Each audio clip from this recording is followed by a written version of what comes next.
Word Maria. Numbing hand. Word Maria. Essence of slug. Numbing hand. Word Maria. Essence of slug. Numbing hand. Word Maria.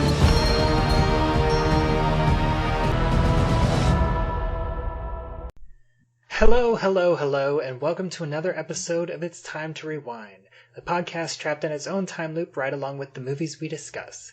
This season is a serial bomb, and we're looking at Buffy the Vampire Slayer and Angel, starting off with Buffy Season 6, Episode 5, Life Serial.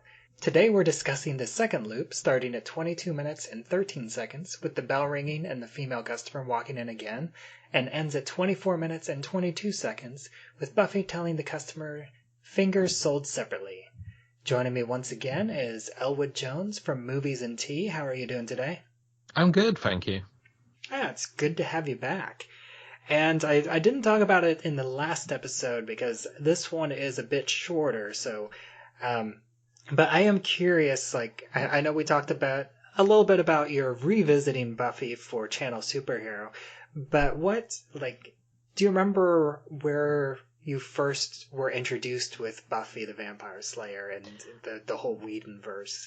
Oh, Buffy the Vampire Slayer I saw right from the beginning, because it came on and it was, as I say, it was just a curious enough property, and the original film people kind of knew about, but it didn't have the sort of big cult following here in the UK. So when Buffy was announced, it was sort of its own property, and I remember watching that first pilot and thinking, not being overly struck with it, but for whatever reason, I was like, I'm just going to stick with this show and see where it goes. And I'm so glad that I did, because it just sort of went up and up from there, especially as they established their Monster of the Week formula and moved away from just not being vampires. It was just sort of Buffy versus anything that we can think of. And I think that was where the appeal sort of largely lied, because I've always been a big monster kid. So having a show where you had lots of different monsters and just these really interesting and fun characters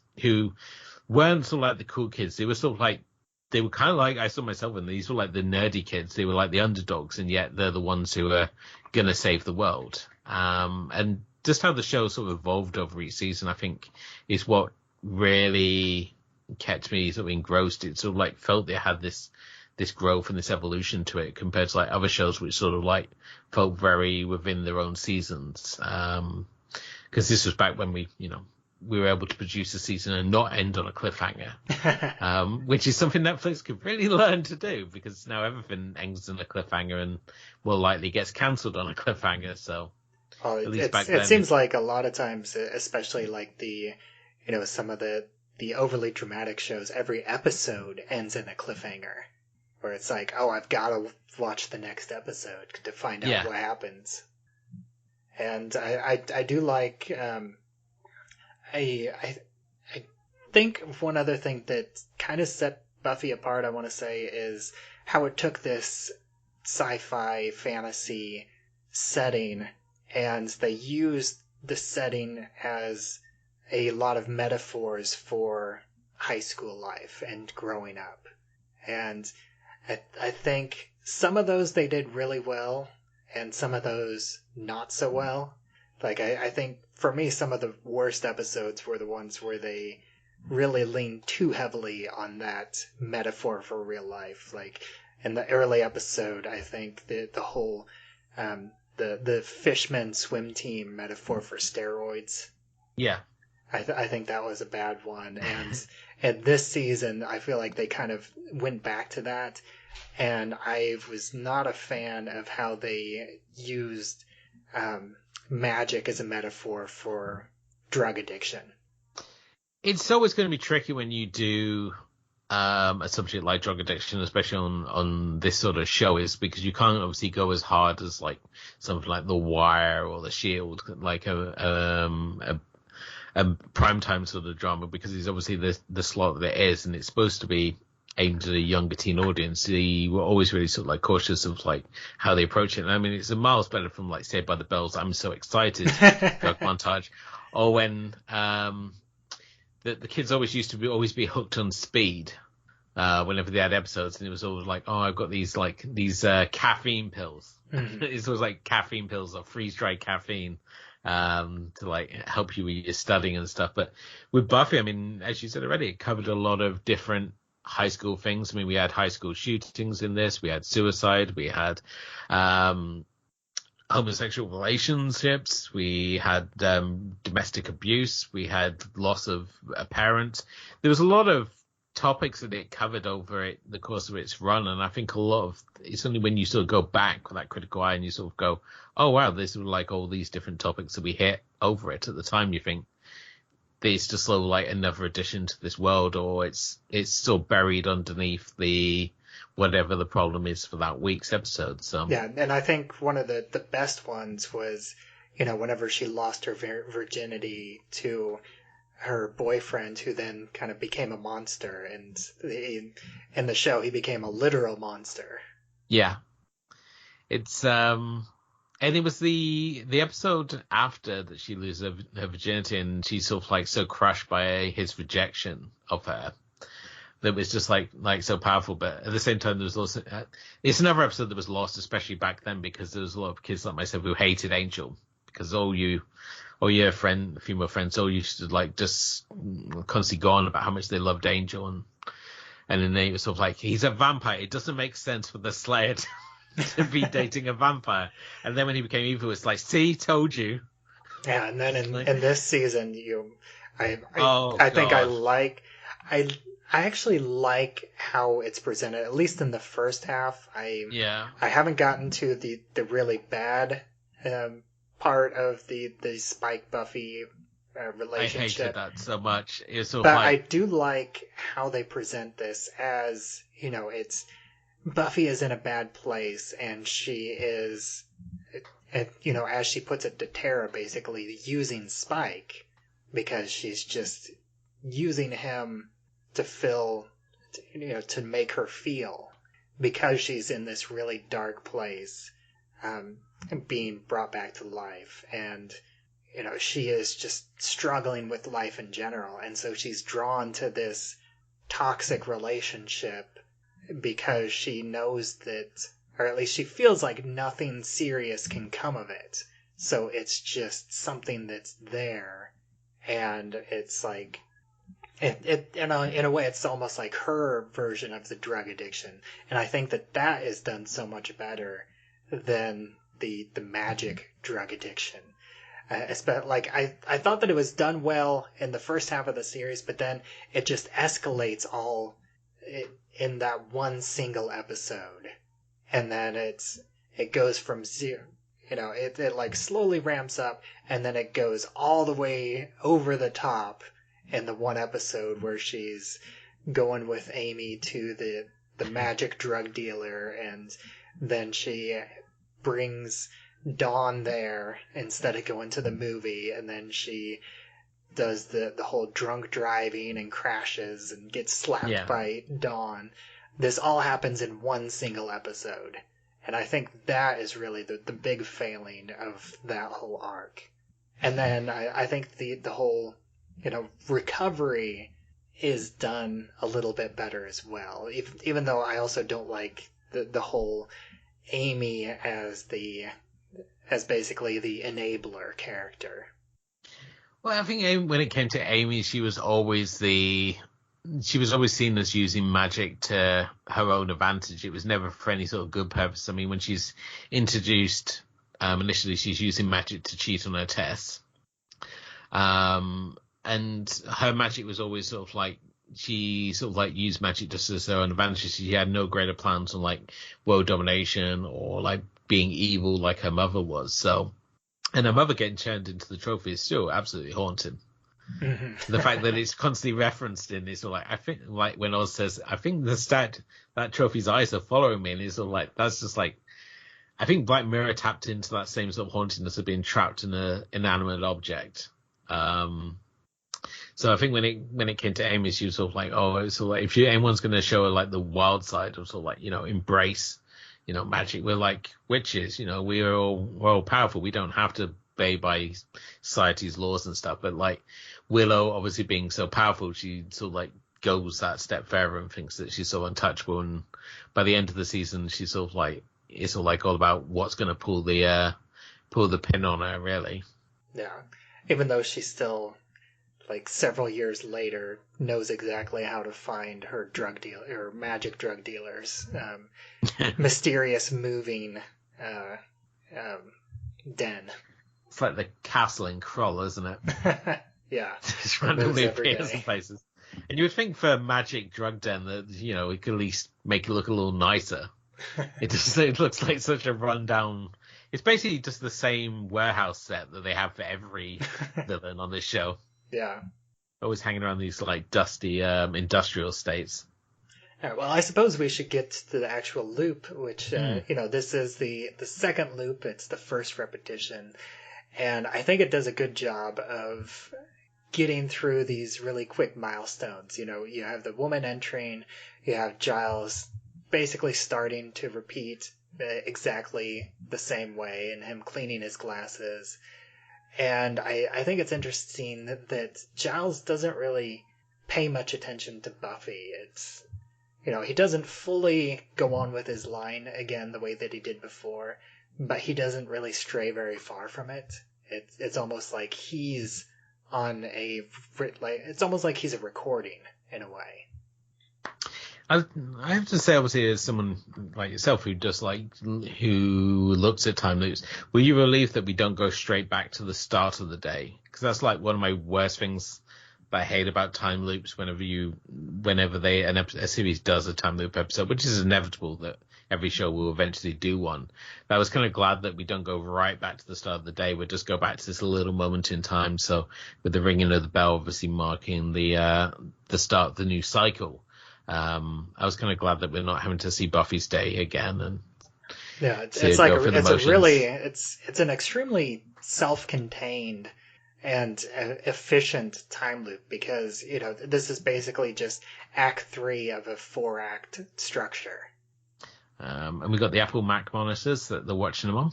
Yeah, and the thing that I noticed is every time that they are showing like a clip of Buffy, you can see the little timer marker, and it always like hits right at the end, or almost hits at the end as soon as it cuts away from it. Like whatever they're watching, you know, it's like in terms of production, like they have the clip queued up and they have it marked to end right whenever they cut away. Did you notice that whenever you have like a scene where there's like computery things happening, you always have like that blinking console in the background with the same lights? It's same as like if you got a science lab, you're always going to have beakers of bubbling colorful liquid. It seems to be like there's certain props that will always be in the same. And I'm surprised they haven't got like the old recording deck with the two things spinning around. Yeah, the reel-to-reel recorder. Yeah, exactly. Yeah, instead they have the light up buttons, and it looks. I think it looks like there's a CD rack above Andrew's head there in the background too. You can tell this very clearly isn't the van. It's also, I love the fact that the Apple Mac monitors, because they've made them look like they're flat screens, but they've just basically sunk them into the wall. Because... Yeah, that reminds me of, you know, like a redneck DIY, and it shows one side of the wall and it looks like a flat panel like installed almost hanging on the wall, but then you look at the other side of the wall and it's like an old projection TV and they just busted out the wall. And so the TV is you know, put in through the wall. So it looks like a flat screen, just like you were describing. Did you ever have one of those old Apple Macs with like the colorful back?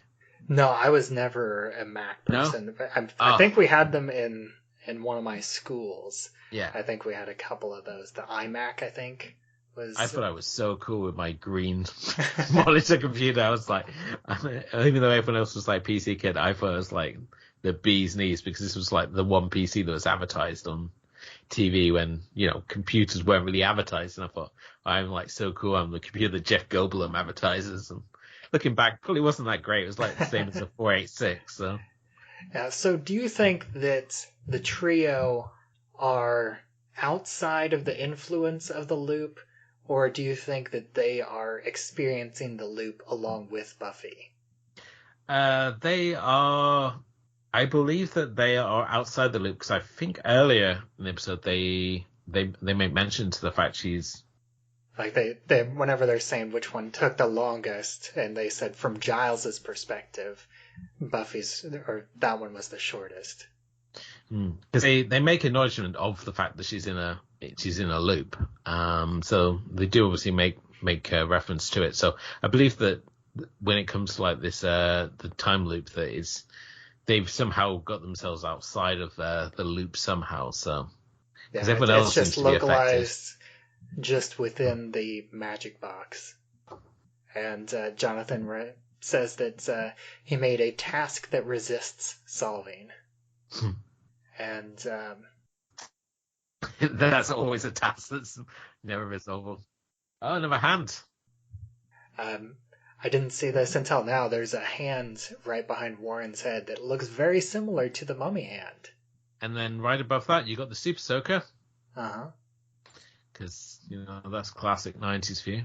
And then again, we get another shot of the progress bar of the video feed. Why does Warren always look... Andrew always look like he's having some emotional issues. I don't kind of tell if he's going to get upset or he's just really confused or his face takes us on. Yeah, I think that's something that Tom Lenk actually brought to the character, because I was reading, I didn't finish it, but there was a Vulture article, like the oral history of the trio, and it had interviews with all of them, and they said that initially Andrew was written as the leader of the trio, and he was like basically had all this bravado, and he was the one that was gung-ho for everything. But then whenever Tom Lenk was brought in, he had he would still say the bravado line, but then he would falter at the end. So it was like this false bravado. And so they amped that up and kind of wrote that into the character more. Yeah. I love the difference I love Buffy's disgusted face whenever she has the suggestion, if you're nervous, picture yourself naked, which is a very Anya thing to suggest. She's like a Westworld droid. in this moment, she's sort of like got her programming that she goes through. Because she doesn't seem to she didn't reference any sort of emotional issues that Buffy has because she doesn't really work on that level. She struggles to understand human emotion. The same way that she finds bunnies the scariest thing in the world. Yeah. Must be the bunnies. Oh, here's Lothario man. Yeah, she just hands him the candle and doesn't really say anything to him. And I think it's interesting that this loop is not an exact repetition, because the first time around she mentioned a prosperity spell. And this time around she says that she's looking for something very specific. And Buffy jumps in with the mummy hand, and she's like, you look like a mummy hand girl. There's the customer. She really reminds me, I think it's the hair. It just really reminds me of Tilda Swinton. So I imagine they could have got her at this point in Tilda Swinton's career. She hadn't really broke out with Constantine on to now being like Jim Broadbent and now in everything. So she was, I think it would have been great if they could have got Tilda Swinton, but obviously they were not aware of her, or this actress was cheaper. Yeah, but you can see the recording there, can't you now? I just realized that it's the magic of this episode now. Yeah, it's 6:17 p.m. and they're using the QuickTime player. I think that's worth mentioning.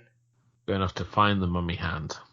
Yeah, and I feel like at this that conversation between Buffy and the I'm just gonna call her Karen, because I think especially in this scene, she really fits with the type of character that she is portraying. Even though back then Karen was not a term at all, but she's basically telling Buffy and the audience what Buffy has to do to solve the time loop. She also says that she's not going to leave the store. So I always wondered where people expected that threat to go. It's as though it's like, oh, it's just like it's in my interest to lie to you as the customer. I'm just going to magically produce it if you wait out here long enough. I also think that it's weird because from my perspective, we just heard Jonathan say that he created a task that resists solving. But I feel like the way the customer is interacting there, that she is leading Buffy towards a solution rather than leading her away from the solution. Because she's basically putting in her head that she's not going to leave the store until she gets that mummy hand, which kind of clues Buffy. I feel like that clues Buffy in, well, okay, so I need to stop this repetition by successfully getting this mummy hand some way. Yeah, it's whatever career she goes into, so he's sort of like putting his fact on, oh, she can't be a good sales assistant. She's going to find some unique way to mess it up. And it's fun that the fact Buffy, even though she knows she's going to get the mummy hand, she doesn't really come up with a better plan of getting the mummy's hand. Yeah, she just goes down and tries to do it again. And what's a good way of getting a mummy hand? I want to know. Like get a glass bowl or something. Or... Yeah, just catch it with a giant cup and a piece of cardboard underneath it. He looks like this right now. It's like, yeah, exactly. And then, of course, we jump back in the van with the trio, and this is where we get the other two time loop references where they discuss cause and effect from Star Trek The Next Generation, which was Season 5, Episode 18, and Monday from The X-Files, which was Season 6, Episode 14. And, with Data trying to solve the Star Trek time loop, and then, I guess, the bank exploding. I wanted to rewatch those episodes, but I did not get around to it. Oh, she's got the barbecue tongs. But she's still got the knife. It's like, did you not realize what the problem was before? The classic hand crawling over the skull. It looks like it's going to go flip of the bird there, but if you way that it moves, it's like a spider. Yeah. It raises up the front fingers the same way that a spider will raise its front legs. Yeah. This with the tarantulas when they're in the warning pose, that they will sort of raise up, and they've done the same with the spider. The way this hand is moving, even though it's obviously monkey spider, but yeah, the way it threatens, it's sort of how to show threat with a hand, because obviously it's got no facial features. So the raising of the index and the finger to the left of it, the second finger, sort of fang. Yeah, the second finger to create the fangs there, and you go, oh well, I can visualize what that's that threatening sort of pose there. I think that's a nice touch. They don't try to over comic or do like anything overly comical comedy with the first go round, and the second go round it's sort of like we know what the hand can do, so we'll just have it like just be a little more threatening. That's sort of like, oh, I'm watching you somehow. Yeah, and one thing that we did skip over with the trio was Andrew says has the line "Scully wants me so bad," which with the sideways looks from Warren and Jonathan, and that feels like a very, I'm going to say something that makes me sound straight, even though I barely know how to do that correctly. Scully was like the FHM Sexiest Woman of the Year in '95, I want to say, which shows the impact that show had on society as a whole, not just pop culture. And I was surprised they didn't mention the SG-1 episode with the time loop either, so because I'm sure that came before Friday, the X-Files episode, but probably. But I think SG-1 was not as high profile a show. I know it was long running, but I believe that was like a basic cable program and not either that or syndicated. I forget which. Where Next Generation. So was Next Generation was syndicated as well, wasn't it? Next Generation here in the UK, was on the same channel as Buffy. I want to say that Next Generation was either on It wasn't on after Buffy. It was on the night before Buffy. So those two shows were very sort of linked in people's minds, even though I never got into Next Generation. Well, I think Next Generation at this point was in reruns anyways. Okay. Maybe. Yeah. I'm not. I think that's right, because I feel like at this time it's already on to like Voyager or at least Deep Space Nine. Yes, Voyager would have been out, and Deep Space Nine came before Voyager. Yeah, because Deep Space Nine again was also on the same channel as Buffy. So yeah, I would say that Deep Space Nine it was also out. So yeah, Star Trek was still in the conscious of people, definitely. But I think it was still, if it was syndication, which it might have been, it was definitely like, you know, one of the top rated syndicated shows. So Yeah. it was very popular at this point. And X-Files, of course, was prime time, and SG-1 was just was like much lower tier compared to those two shows. It was such a moment innocent time, wasn't it? It was sort of like with Star Trek was the thing and Star Wars was just free films. So Yeah. if only we knew. But yeah, that disgust on her face. It's like, Yeah, jumping back to the end of the loop after Buffy says fingers sold separately. So I'm guessing that the hand is actually still alive at this point, but it's just missing fingers. So it's not entirely whole, but it's not dead either. But clearly that was not the way to go. And we obviously another great Buffy quip. I think that was the strength of the show, is the fact that it was funny and scary. And it would often be like what distracted you. You like often distracted by the eye candy or a funny joke, and then suddenly do something really scary, and it's like, oh, caught me by surprise there. And then you'd have episodes which just like really push the boat out.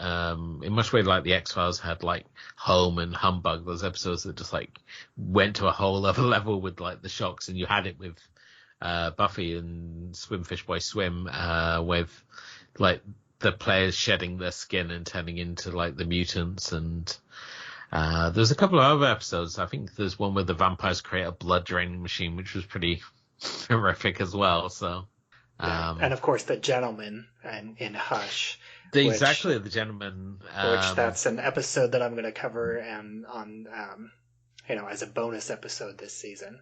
I think whenever you do like a Buffy draft, it's all like that, and Once More with Feeling you have to like remove from the running, because otherwise it's sort of like one of those two will always be like someone's top pick. But the gentleman, I think that whole episode with Hush is that you had the gentlemen who were a great villain, and their little sidekicks, the guys in the straitjacket, were also fantastic as well. So it was sort of like from start to finish, it's just like a great episode, and how they used characters like losing their voices. It's just like perfect. And obviously, I'm trying to remember his name now. The actor who played Abe Sapien in Doug Jones. Doug Jones is one of the gentlemen. I realize he's been in everything until it's pointed out to you. So, but no, there's something about the Buffy humor. It just always sort of like worked really well. And do you think that like lies on Whedon sort of establishing this style of writing for the show, or do you think that it was just sort of like the writer's room had more to do with like sort of like the humor of the show? I feel like I think it started with Whedon, and I think that the writers kind of latched onto it and were able to continue that style of humor, because I think there's definitely been other movies and things that Joss Whedon had like a hand in, and I would eventually find out that my favorite jokes from those properties were things that Joss Whedon like took credit for, like a lesser known movie, Titan AE, that there's a moment where they try to fool a guard, and then the guard completely sees through their plan, and they're like, oh, a smart card. Who would have ever guessed that would be an issue? And that was like something that Joss Whedon added to touch up the script. And I think he also came up with the, whenever they're renaming the new planet Earth, he came up with the idea, the joke to call it Bob. It's like, we'll call it Bob. Nice. Yeah, you can sometimes see when like you've had like a certain writer comes on and starts doing script doctrine. Like you can see Tarantino's influence on Crimson Tide. Like when they have the conversation about which is the best Silver Surfer, and these little like nods to The Sea Shall Not Have Them, or these like old submarine and sort of like World War II movies that he's sort of like worked into the script and stuff. And Diablo Cody's another one that you can tell when she's been tampering with things as well, because that's basically what she does now. She's a script doctor, and you can normally tell when her fingerprints have been on something, because there'll be like some bizarre pop culture reference to something or other. But no, this Buffy for some reason has always been the show. It's just got a timeless quality to it. I never view it as like a nostalgic thing either. It's just a good show.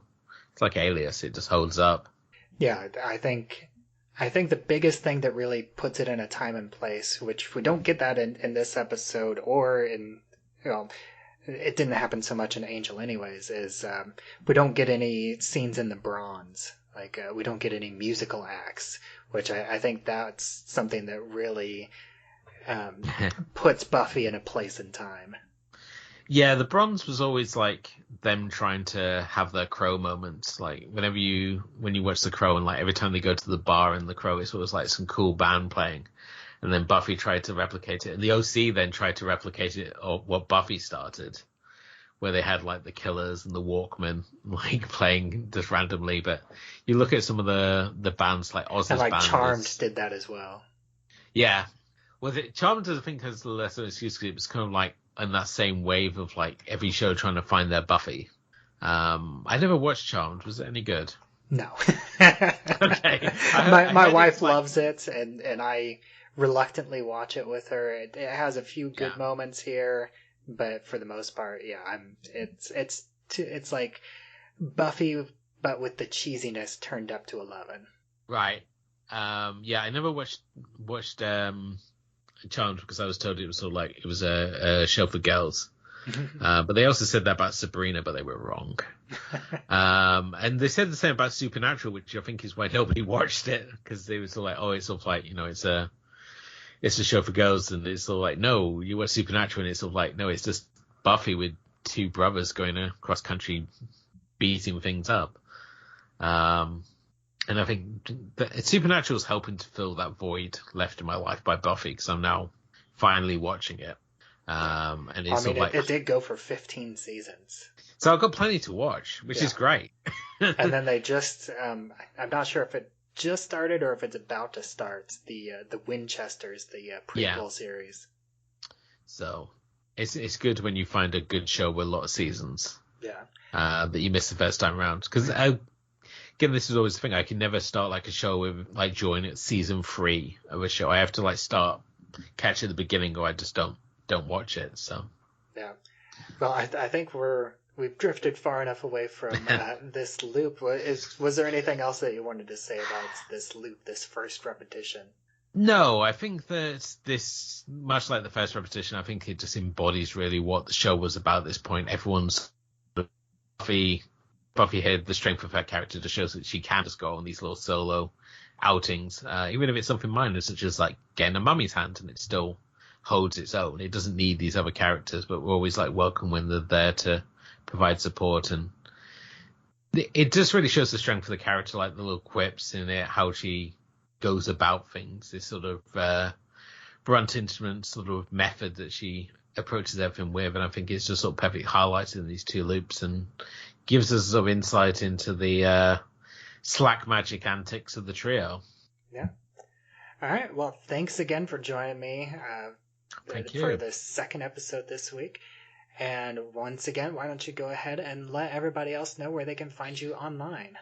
Yeah, so of course, you can find me, as always, my blog from the Depths of DVD Hell, which is from depthsdvdhell.wordpress.com. Currently, a lot of Halloween watching there happening, so you can also check out my two podcasts, which is the Cinema Film Club and Movies and Tea.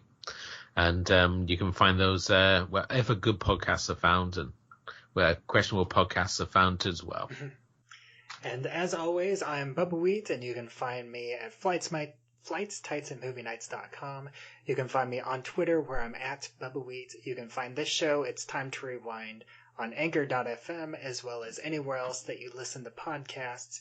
We also have a Facebook group, It's Time to Rewind, a time loop group. You can join that to discuss episodes as they come out, as well as have discussions on any sort of time loop properties out there. And until next time, grrr. Arr.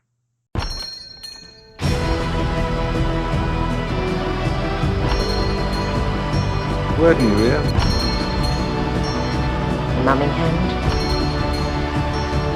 Word in your ear. Essence of slug. Numbing hand. Word in your ear. Essence of slug. Numbing hand. Word in your ear.